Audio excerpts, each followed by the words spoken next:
Well, what's up, guys?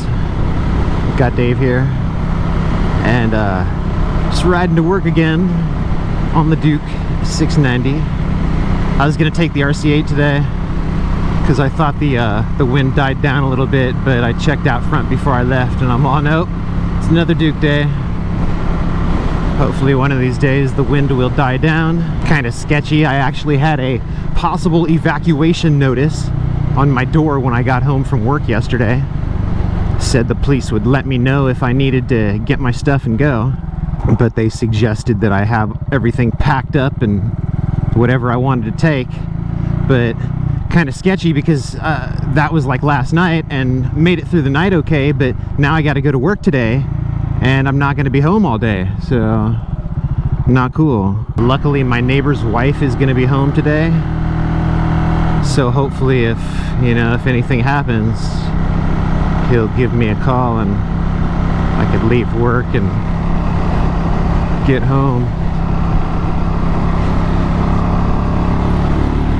Still a little bit windy, but not near as bad as yesterday. Oh dude, there's a fire out by the beach now. Look at that one. Man, there's fires everywhere now. We get these fires that are just like these super fast moving fires, and for some reason the fires and the winds go hand in hand. I swear, every time it gets windy they'll be like, oh, have you heard there's a fire over? It's like, oh great. Because it makes it like so hard for the firefighters to get it put out, like with the wind.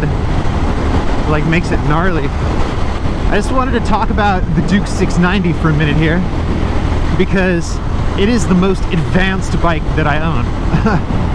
And I wanted to talk about that because out of the 4 bikes that I own, like the 3 of them, the RC8 and the Grom and the Beta 500, all 3 of those are very analog.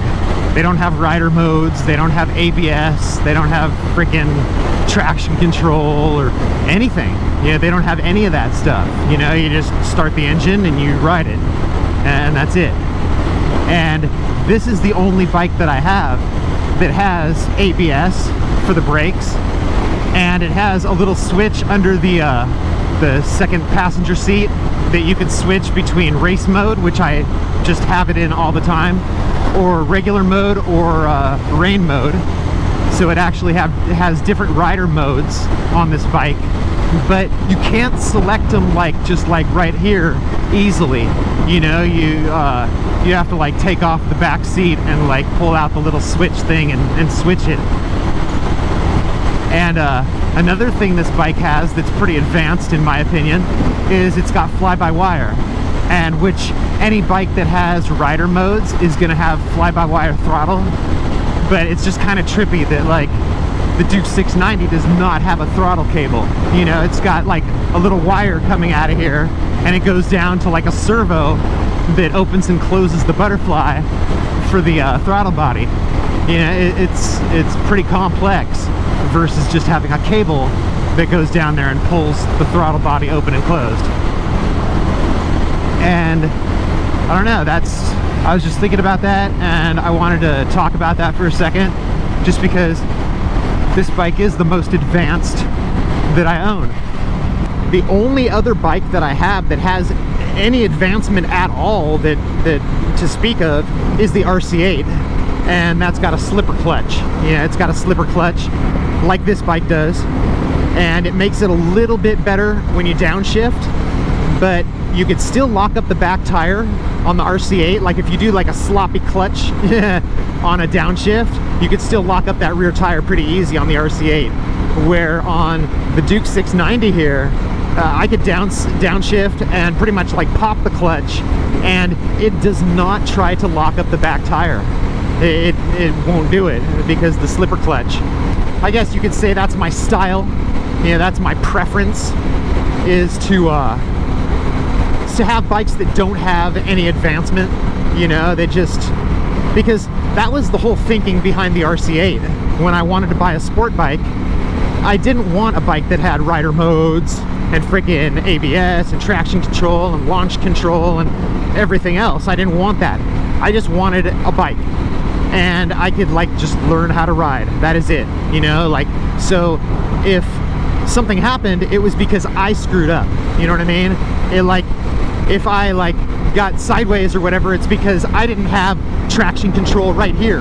And if I lock up the brakes, it's because I don't have ABS right here.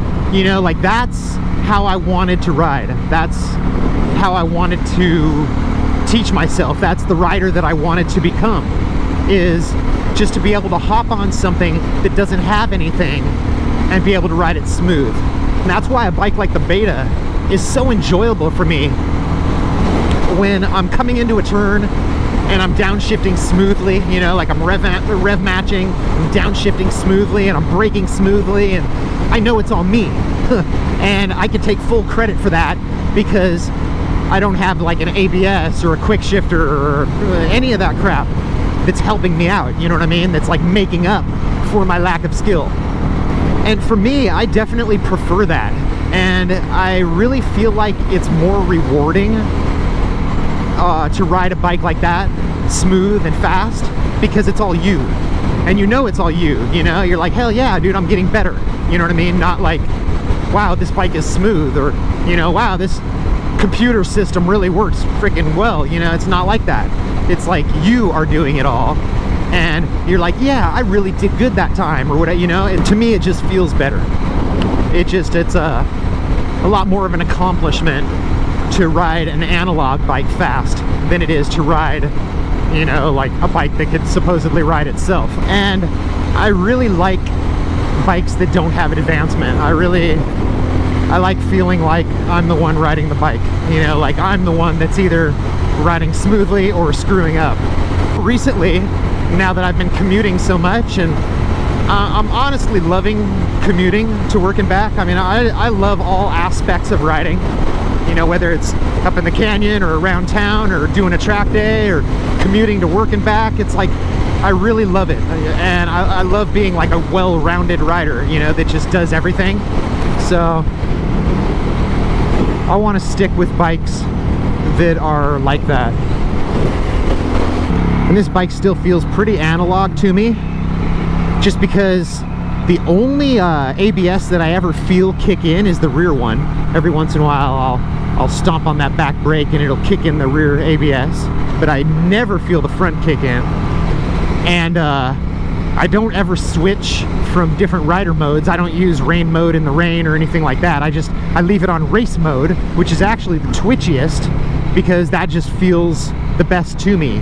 So as far as the bike feeling analog, it's like I'm really not using the ABS that it has, and I'm really not switching between the different rider modes.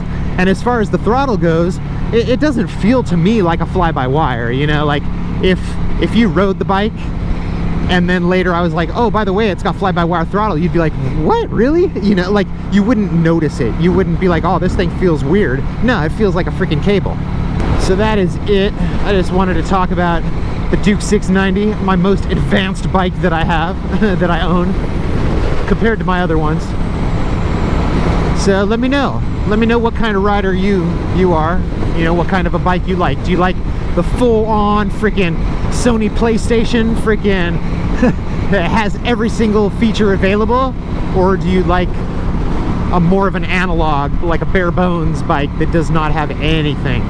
Let me know, and I will talk to you guys later. Peace.